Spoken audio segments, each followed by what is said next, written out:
Messy money. We all have it, right? Where our business and our personal expenses get commingled. The business starts paying for the mortgage, the rent, the gas and electric bill. The personal money pays for the VA, the software. It gets to be an intertwined mess. One of my clients described it like a fishing rod, the wheel, the wire, the fishing line gets all messed up and tangled, and you're like, how am I supposed to unravel this? This is why money buckets are so important. And this is exactly what we talk about in The Smell of Money, my school community where we have real and raw conversations about what we do with our money. But more importantly, I give you cash flow quickies so that you can have financial peace, because that's hot. When you create a personal spending plan, money flows in all ways, always. The link to join is in the comments. If you're tired of feeling shame about past financial decisions, worried you'll never achieve financial stability, and ready for a clear plan to take control of your money and experience true financial freedom, you're in the right place. Hey, I'm Lisa, wealth activator, independent insurance broker, and your guide to rewriting your money story. I learned the secret to creating financial freedom and stability after divorce, and I'm ready to share it with you. If you're ready for steady, stress-free income, clarity with your money, and the confidence to spend without guilt, grab your favorite essential oil, take a deep breath, and let's sniff our way through the smell of money. Today, we are having a special Mother's Day edition.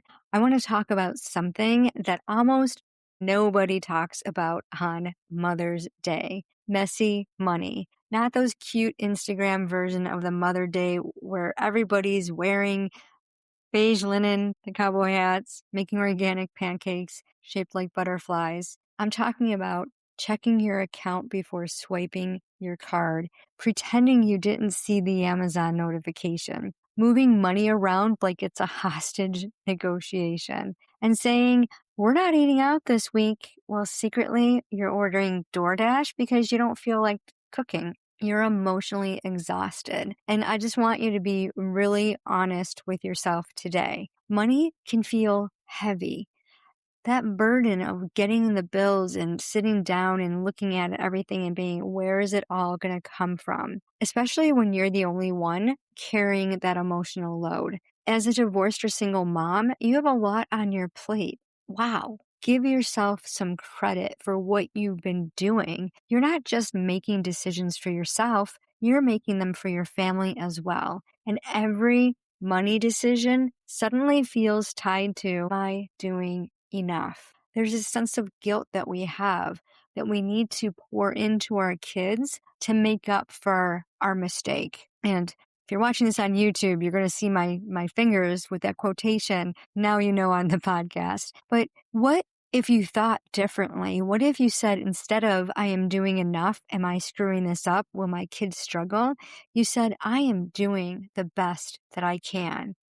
I am making the best choices. So today, I want to set you free from something. Your thoughts. They're the driver of what is giving you the actions that are getting you the results that you want. So many single and divorced mompreneurs say they want to make 6, 7, 8 figures, but they don't take the action to get there. When clients come to work with me in my Wealth Accelerator, the first thing that we do is we set up their cash flow system for their business, and we pay them a paycheck. This is a non-negotiable, because if you were a CEO for a company, you would get a paycheck. I hear over and over again that business owners are taking the money that they're earning in their business and pouring it back into their business. Kudos to you, but that is not how we hit our profit margin goals. We have to have a balance. We have to have a spending plan that's congruent with our core values, our goals, so that money doesn't feel messy.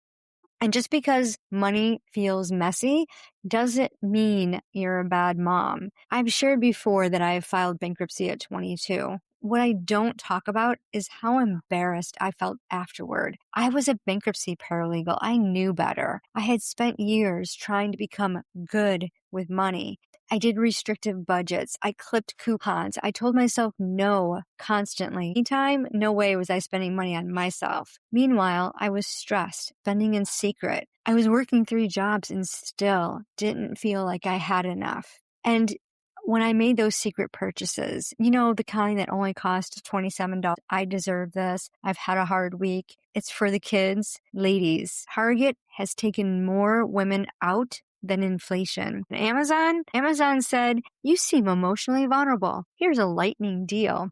We're getting those all weekend, aren't we? But seriously, I spent 20 years trying to manage money externally while completely ignoring what was happening internally. And eventually, I racked up over $100,000 worth of debt, not because I was stupid or irresponsible, but because I didn't do the math. I was so emotionally overwhelmed and financially avoidant. That's the part nobody teaches. Most money problems aren't math problems. They're nervous system problems. And that's why aromatherapy helps change your money story. Here's what changed everything for me. I stopped asking, how do I budget harder? What else can I cut back on? And started asking, why does money make me feel unsafe? How can I change my relationship with money? And that question changed my life. When I was a little girl, I saw money as my imaginary best friend. My mom used to say money goes where money is, and I'd be like, I want to be where money goes. So I would imagine that Money and I were walking down the street, and almost every day I would find a nickel, a penny, a quarter, but one day I found $20. I still remember my younger self standing behind, there was this little corner plaza, and there was Mr. Wallace's, and then there was a bar, and behind that bar, there was a $20 bill, and I was so excited. I treated all my friends. Money comes in all ways when we pay attention to it and we give it a job. When I looked at my numbers, my body reacted like I was being chased by a bear. Tight chest, anxiety, avoidance, shame. And when your nervous system feels unsafe, you make emotional money decisions. You avoid, overspend, undercharge, ignore bills, delay decisions. You let your kids have whatever they want, and then you beat yourself up afterwards. I remember going to dinner one night with my friends and spending $50 on wine and a nice meal with dessert, and I felt so guilty. I thought, where am I going to get that money? So instead of creating another restrictive budget, I created the Money Multiplier System. Simple categories, simple structure, simple awareness. No punishment, no shame. And when I created my fun money account, that was the game changer because I had money dedicated to a card that I knew I could spend, and I wasn't going to be borrowing from Peter to pay Paul, as my mom used to say. Most women do not need more guilt around money. We need clarity. And one of the sexiest things in the world is knowing what bills are covered, what you can spend guilt-free, and that your savings is actually growing. Now that's hot. So I want to give you one action step today that can create an immediate result. Not someday, today, right now. So here's what I want you to do. I want you to open up your bank account, take a big deep breath in, grab an essential oil, take that big deep breath in through the nose, out through the mouth. Do this before you open up that bank account. Not after, before. No cheating. And then ask yourself this one question. What reoccurring expense no longer matches the life I want? That's it.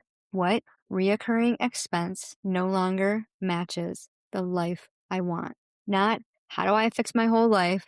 Just what no longer fits. Maybe it's a subscription, an app, emotional shopping, eating out from exhaustion, paying for something you don't even use. Most women can find $50, $100, sometimes $300 plus just from awareness. My client, Susan, she found $40 to $60 a week that she was spending at Target. Guess where she redirected that?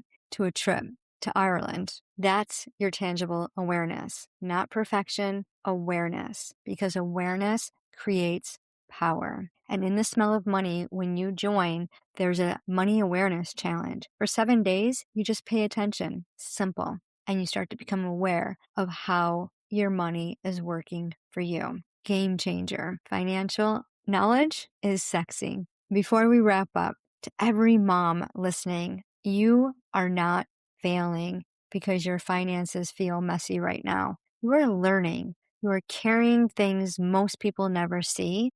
And if nobody has told you lately, the fact that you care enough to improve your relationship with money already makes you different.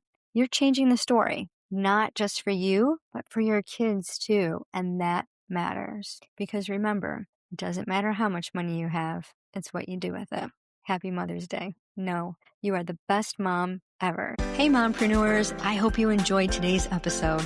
If so, please follow the show and share it with a friend who's rebuilding her finances after divorce. No spreadsheets, no restrictive budgets, only confidence to build financial freedom. Also, please drop a quick 5-star review so more moms starting over can find this. It lights me up to know this podcast is helping you. Inhale confidence, exhale scarcity. I'll meet you back on Tuesday for another episode. It doesn't matter how much money you have, it's what you do with it.